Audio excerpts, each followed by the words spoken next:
Assalamualaikum warahmatullahi wabarakatuh.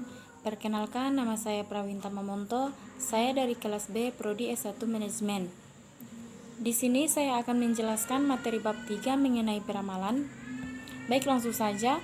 Yang pertama, apa itu peramalan? Peramalan adalah seni dan ilmu untuk memperkirakan kejadian di masa depan.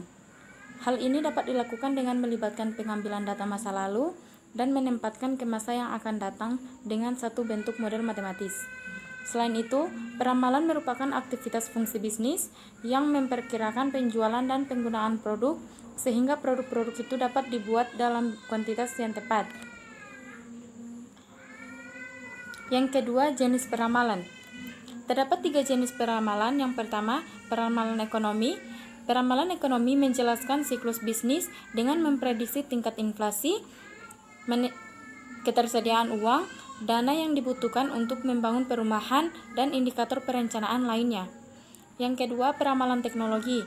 Peramalan teknologi ini memperhatikan tingkat kemajuan teknologi yang dapat meluncurkan produk baru yang menarik, yang membutuhkan pabrik dan peralatan baru. Dan yang ketiga, peramalan permintaan. Peramalan permintaan adalah proyeksi permintaan untuk produk atau layanan suatu perusahaan. Peramalan ini disebut juga peramalan penjualan yang mengendalikan produksi, kapasitas, serta sistem penjadwalan dan menjadi input bagi perencanaan keuangan, pemasaran, dan sumber daya manusia. Yang ketiga, pentingnya strategi terhadap peramalan. Peramalan yang baik adalah sangat penting dalam seluruh aspek bisnis. Peramalan hanya merupakan estimatis atas permintaan hingga permintaan aktual menjadi diketahui. Peramalan permintaan oleh karenanya mendorong keputusan dalam banyak area. Yang ketiga, pendekatan peramalan.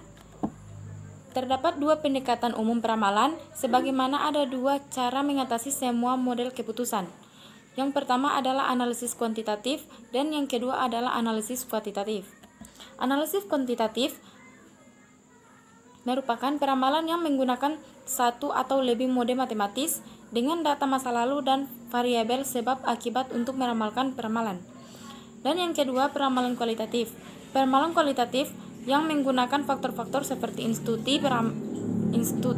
peramalan yang menggunakan faktor-faktor seperti institusi, pengambilan keputusan, emosi, pengalaman pribadi, dan sistem nilai.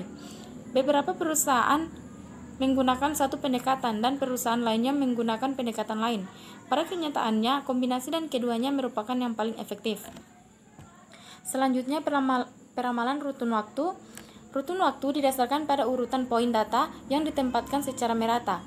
Contohnya meliputi penjualan mingguan dari nilai ke Air Jordans, laporan pendapatan kartual dari saham Microwatch, pengiriman harian dari Birkrut, Kurs, dan indeks harga konsumen tahunan.